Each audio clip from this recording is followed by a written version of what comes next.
Bagaimana dengan Indonesia? Pertanyaan kan begitu. Kalau kita berpikir tentang bagaimana dengan Indonesia, maka prosesnya menjadi Indonesia sudah salah sejak yang namanya awal abad 21 karena tetap berpijak pada neoliberal. Kalau dulu neoliberal masih malu-malu kucing menggunakan negara sebagai sarana untuk kepentingan korporasi, sekarang neoliberal sudah tidak malu-malu kucing lagi dengan sistem demokrasi korporasinya. Nah, itulah yang terjadi di Amerika. Posisinya kekuatan korporasi mendikte habis-habisan, sama seperti di Indonesia. Nah, ketika kekuatan korporasi mendikte Indonesia, muncullah social distrust. Kalau pakai bahasa sederhananya, muncullah public distrust. Nah, kalau orang sudah muncul public distrust, itu akan muncul berikutnya adalah social disorder atau public disorder, ketidakteraturan, berantakan.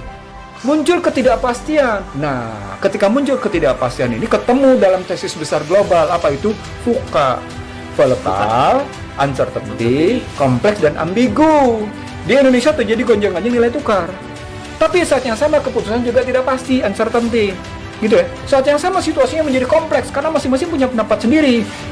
Papua misalnya sudah menjumlahkan somasi ketika dia tidak boleh lockdown. Nah, itu kompleks masalahnya. Karena ketika Papua melakukan somasi, nanti Papua bisa menyatakan lapor ke PBB, kami mau merdeka. Anda ngomong apa?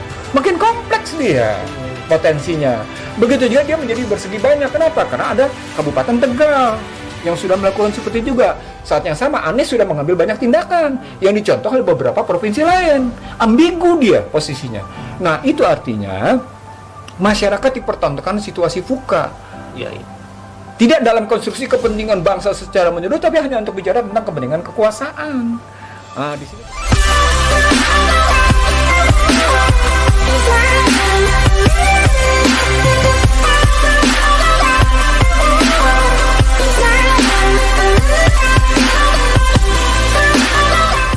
sederhana, perang dagang, ya, perang mata uang, trade war, saya menyebutnya juga industrial manufacture war, yang kemudian dikenal dengan trade war, lalu currency war, lalu berikutnya ICT war, sebagainya. Itu sesungguhnya bukan perang ekonomi.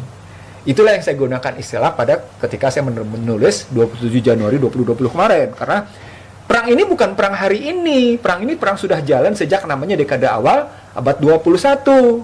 Yang puncaknya adalah nampak dari sekarang-sekarang ini gitu. Sehingga ini merupakan pintu masuk sebagai perang dunia ketiga gitu posisinya.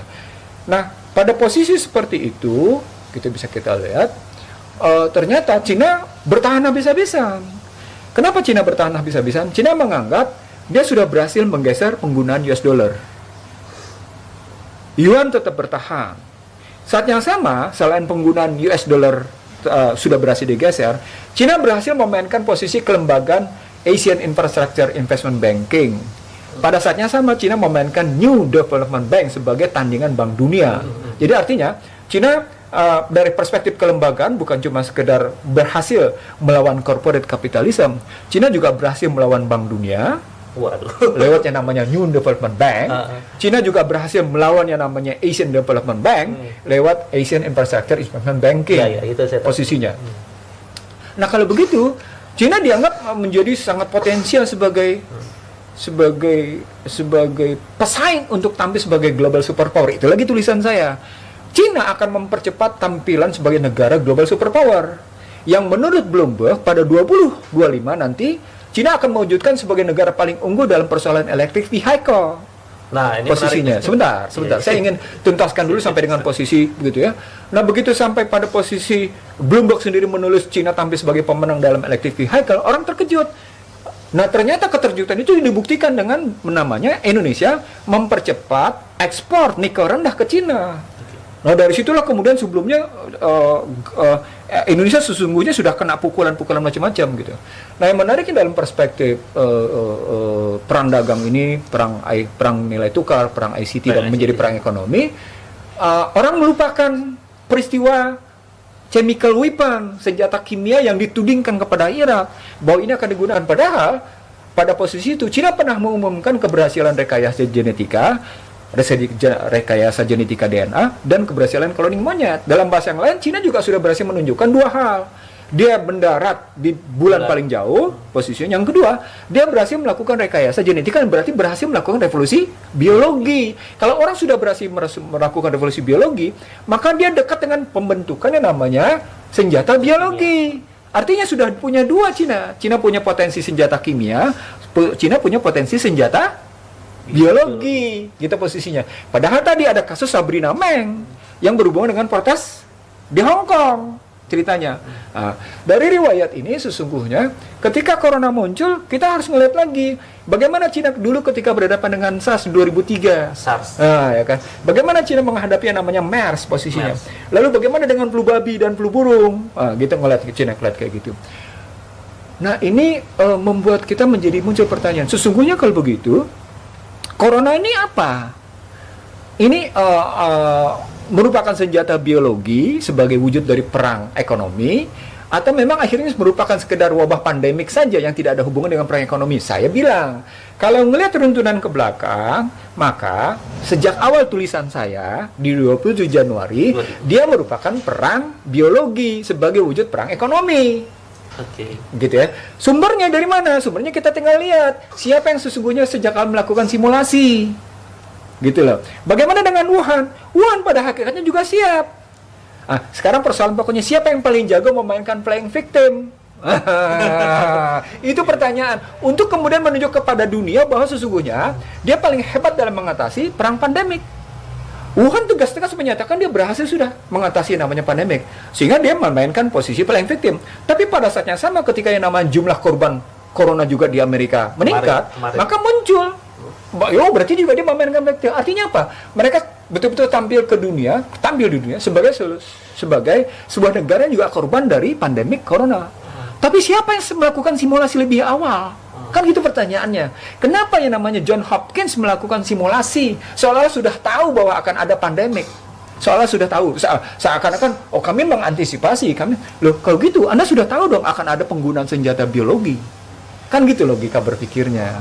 Nah, lalu dari situ muncul kesepakatan setelah peristiwa di Juli itu tadi, lalu peristiwa Agustus, November yang dalam kaitan dengan tadi ke ekonomi, di posisi Desember 2019 setelah ada namanya World Army Games. World Army Games. Nah, di cerita World Army Games adalah ada utusan dari Amerika sebanyak 100 orang yang sebagian terkena flu, dan ada satu orang yang ikut lomba balap sepeda 50 miles dan dia dinyatakan sebagai zero patient posisinya. Pasien pertama ya.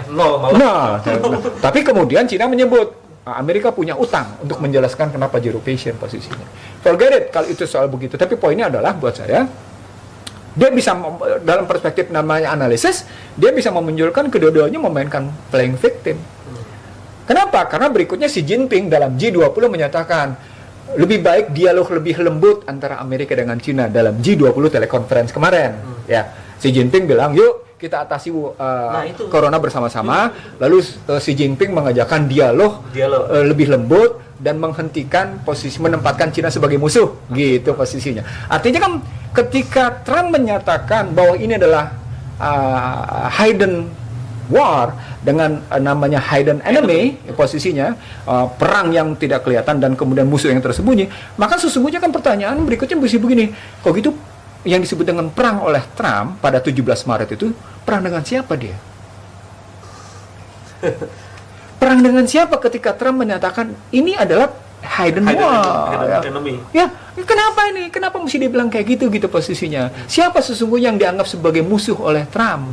Nah, keluar menurut saya dengan pernyataan Xi Jinping di dalam telekonferensi G20 yang kemarin, maka sesungguhnya yang dianggap musuh oleh yang namanya Amerika adalah Cina. Ketemu peristiwa 2003 Vienna honeymoon among US and PRC, ketemu peristiwa dan seterusnya sampai dengan 2008, ketemu peristiwa 15 Desember 2019 di mana ada kesepakatan tahap awal di mana Amerika akan menurunkan yang namanya tarif sehingga Cina kembali lagi ini, tapi pada saat sama diikuti dengan peristiwa bagaimana World Army Games, baru muncul peristiwa Corona. Artinya kalau kita ngambil urutan seperti itu, melihatnya ada problem. Problemnya adalah tidak ada kekuatan penyeimbang di antara kedua. Rusia juga nggak mau masuk di dalamnya. Di sini kelihatan pada kasus cerita ketika Sulaimani dihajar oleh Amerika, ya kan, pakai drone.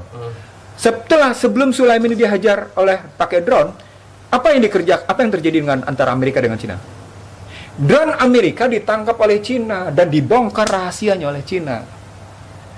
Sebelumnya kemudian ada persoalan drone yang menghajar yang namanya kilang Arab Saudi. Jadi ada 3 peristiwa yang namanya perang tanpa awak. Ada 3 peristiwa perang tanpa awak.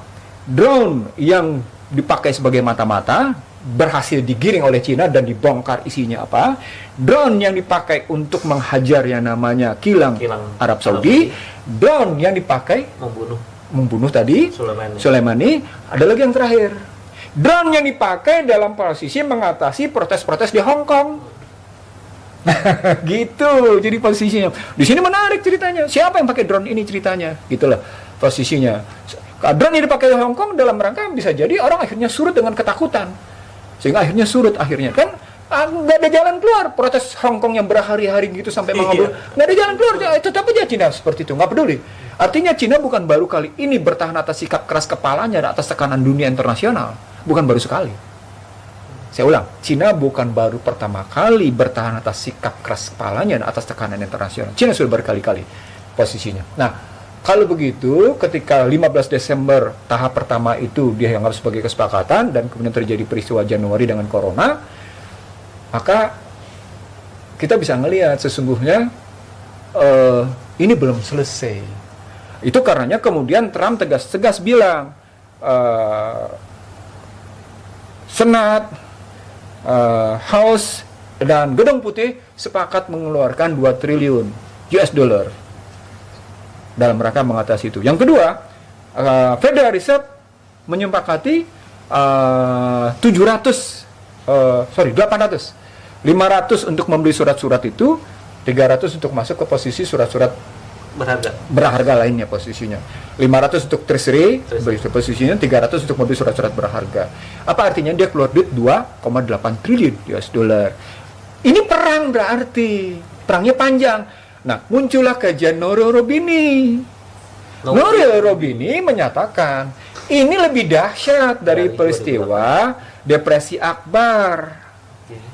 Ini lebih dahsyat dari 2008, kata Norio Robini.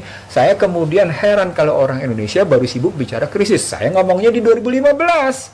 Karena potensi perangnya tidak berhenti. Kenapa? Karena pada 24 Agustus 2015, ketika namanya pasar saham Shanghai dihajar oleh kekuatan pasar saham dunia, cadangan devisa Cina cuma turun 850 miliar dolar. Sejumlah orang kaya terhapus kekayaannya karena sudah kalah di pasar modal, ambruk harga sahamnya.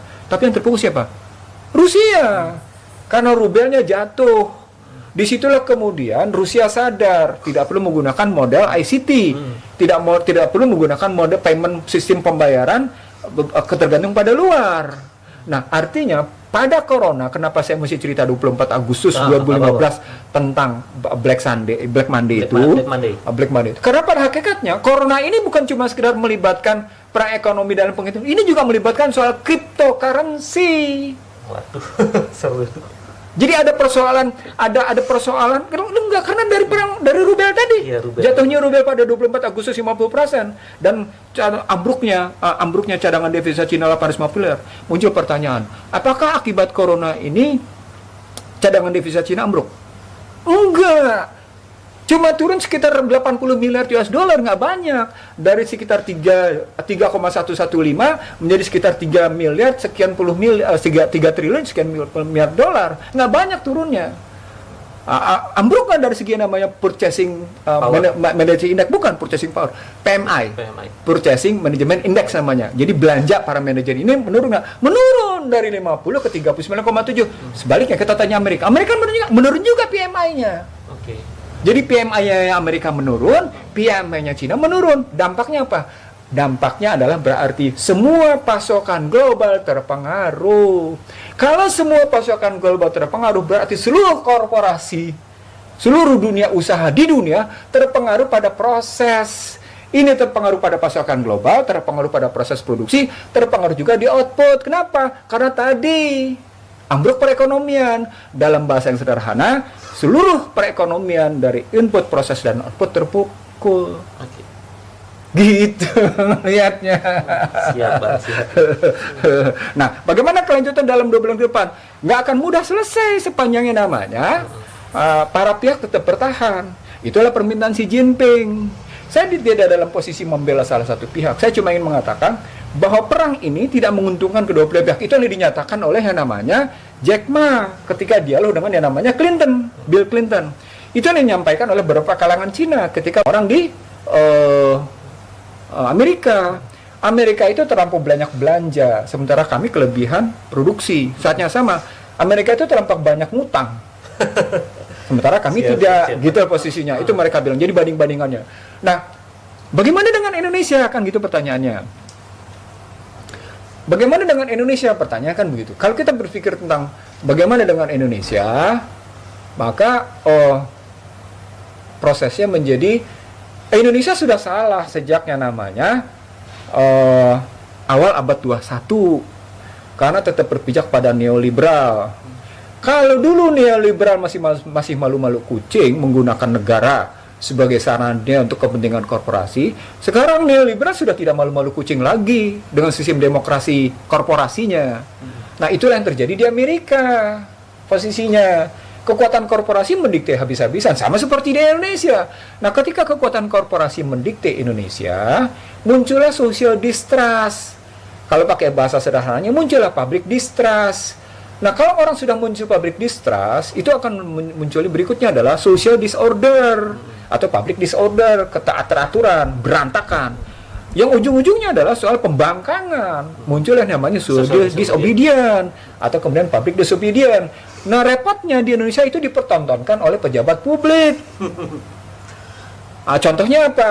Orang lagi nggak kepingin mendatangkan TKA, ini TKA didatengin, dilindungi segala macam. Orang mestinya menerima keputusan MA supaya BPJS tidak naik, ini bisa bilang nanti subsidinya saya cabut. Itu melawan etika publik posisinya. Begitu. Orang yang bilang nggak mungkin mengatasi defisit neraca perdagangan, defisit neraca berjalan dalam 3-4 tahun, Anda bilang mungkin. Anda bilang tidak mau impor, ternyata Anda sudah impor duluan. Itu banyak logika-logika yang secara logis dilihat gitu. Itu menentang etika publik, menentang logika publik gitu ya. Menentang nilai-nilai yang berkembang. Contoh masyarakat akhirnya apa?